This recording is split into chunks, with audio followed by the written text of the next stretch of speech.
Buenos días jóvenes, el día de hoy vamos a iniciar el tema número 5, el cual se titula La evolución, origen de las especies. Antes de descubrir la teoría de la selección natural, existieron algunos biólogos, el de la misma época de Charles Darwin, que también dieron sus aportes sobre la teoría de la evolución. En ese entonces existían dos escuelas muy significativas, que también tenían una teoría específica sobre la evolución. Teníamos la escuela fijista. Ellos decían que las especies fueron creadas individualmente y que eran inmutables. También tenemos la escuela transformista o evolucionista. En ese entonces ellos decían que la variabilidad de las especies y los cambios graduales de las mismas. Entre los biólogos que aportaron también ideas sobre esta teoría, que eran de la misma época de Charles Darwin, teníamos a Lamarck, Saint y Hilder, y por supuesto a Darwin. Jean Lamarck, él habló sobre la evolución de los seres vivos. Él habla que el individuo cambia mientras está en vida. Damos el ejemplo, o él dio el ejemplo de un atleta cuando a través del ejercicio aumenta su musculatura. Pero cuando un individuo no hace ejercicio, esta musculatura se atrofia. Lamarck también decía que estos caracteres adquiridos se podían heredar a sus generaciones. Por ejemplo, los hijos de los atletas heredaban o deberían heredar esta musculatura, o sea, del padre al hijo, cosa que no suele suceder. Darwin, en la teoría de la selección natural, esta teoría fue la que Darwin, donde él observó cómo organismos presentaban características de los padres, de los abuelos e incluso aportaban características nuevas dentro de la familia. Darwin dijo que el proceso de la evolución se trata sobre la lucha entre los individuos por sobrevivir y que el mismo ambiente se encargaba de eliminar a los no aptos y a los más aptos los estimulaba para sobrevivir. ¿Qué quiere decir esto? Que dentro de la naturaleza, cuando hablamos de la parte de la selección natural, la misma naturaleza se encargaba de seleccionar aquellos individuos que no estaban aptos de los que estaban aptos. Vamos a dar un ejemplo, hablar de los pájaros pinzones, ya que esto fue un ave que llamó mucho la atención de Darwin durante sus viajes. Tenemos los pinzones. La hembra del pinzón en una nidada puede colocar 4 o 5 huevos. De esos 4 o 5 huevos, de esos 5 huevos, nacen los pichones. Si de esos 5 pichones nace uno con alguna debilidad, alguna malformación, él va a tener menos ventajas que sus hermanos para poder sobrevivir. Inclusive la madre lo apartaría del nido y se concentraría en criar y alimentar a los pichones que sí tienen más oportunidades de sobrevivir en el medio ambiente.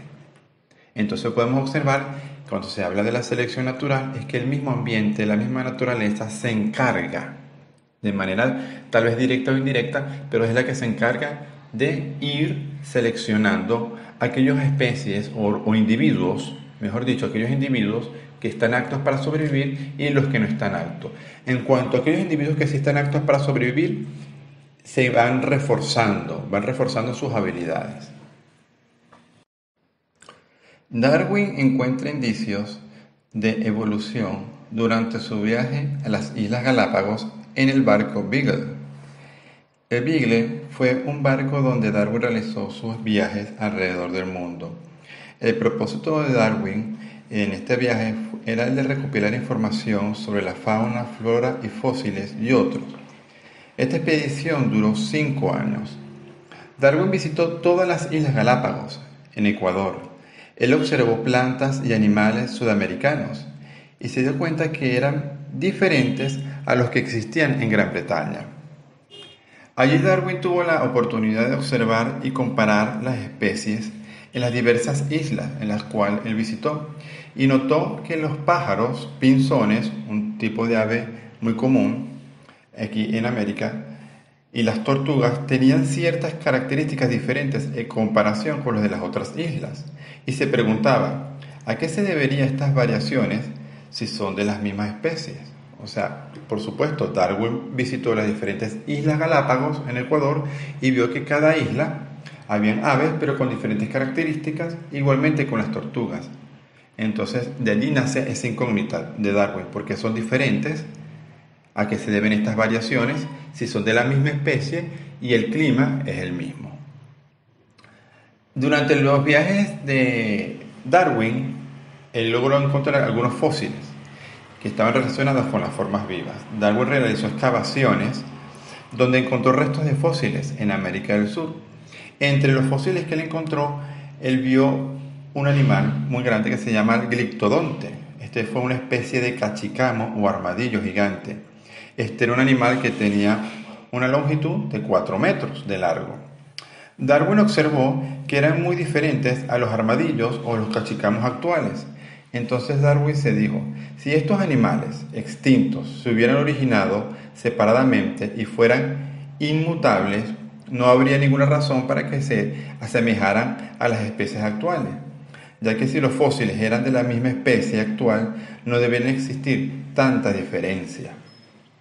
Eso creó en Darwin esta incógnita, porque si son de la misma especie, tenían características visuales muy diferentes, muy notorias. Se dividían, se diferenciaban grandemente. Otra de las interrogantes que Darwin se planteó fue que cómo era posible que las islas tenían diferentes especies de aves si las condiciones ambientales eran las mismas. Inclusive los nativos de cada una de esas islas podían diferenciar las aves dependiendo de la isla donde se encontraban ubicados. Lo mismo sucedía con las tortugas. Malthus proporciona otros indicios a Darwin. Thomas Robert Malthus fue un sociólogo inglés que propuso en su hipótesis que la población humana aumenta geométricamente en tanto que los recursos alimenticios lo hacen de forma aritmética. Según Malthus, la población humana crece en razón geométrica, mientras que los alimentos lo hacen de forma aritmética.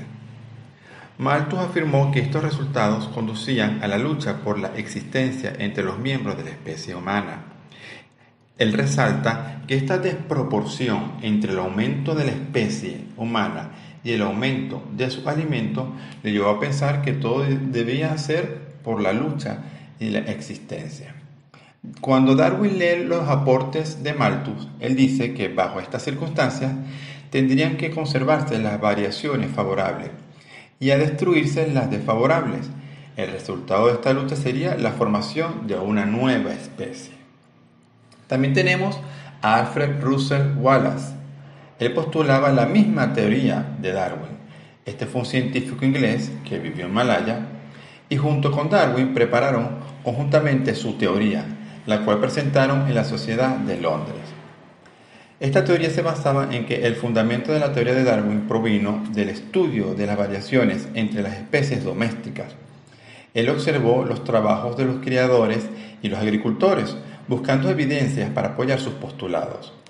Darwin encontró que ocurrían más variaciones entre las especies de animales domésticos y en las plantas cultivadas que en los animales y las plantas de origen silvestre.